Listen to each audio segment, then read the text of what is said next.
Здравейте! Да ви покажа М57 Cold Start. Не съм я палил от... Колко време не съм я палил? 2 седмици най-малко. Чакам малко майстора да смени маслото в раздатката, че подемника му е заед.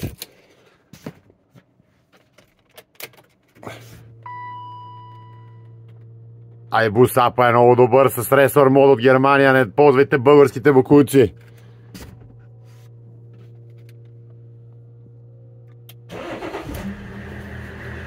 Ах, как мъркаш! Нема се види дали пуши сега от тъмното, ама мърни, Рекси.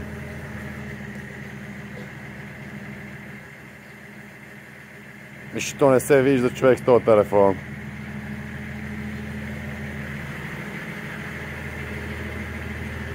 Вместо да си смени човека маслото, раздатката, скоростите, си е купил нови бъбреци. Ама сега, мога ли да изпусна, бе? Толкова яки бъбреци, човек.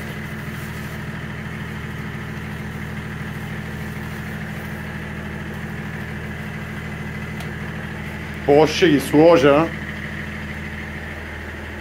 Ма как мъркаш, бе? Какво те чака дюски, турбинка 2265 Гарет, хибридна, дюски 216, мале, миличката. Да ще сложим бъбреците и ще ви покажа фарчета как светят. Пред съм си я направил на ледчета. Едно друго. Сега е с такива дебели. Ама сега ще видим с новите как стои.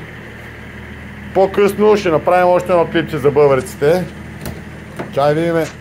Много е яка тази апликация, Resor модула, пали фаровете. Всичко се кодира от Light модула.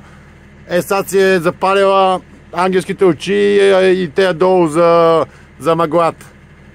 Градуси, oil temp, кулант, всичко, човек, всичко. 9,3 харчи при положение как аз я карам. Не я карам да изжава гъсчицата. Тя не е на газ, да имаме предвид педала за гъста. Приятна седмица и очаквайте по-късно включване. За да видим как стоят бъбреците.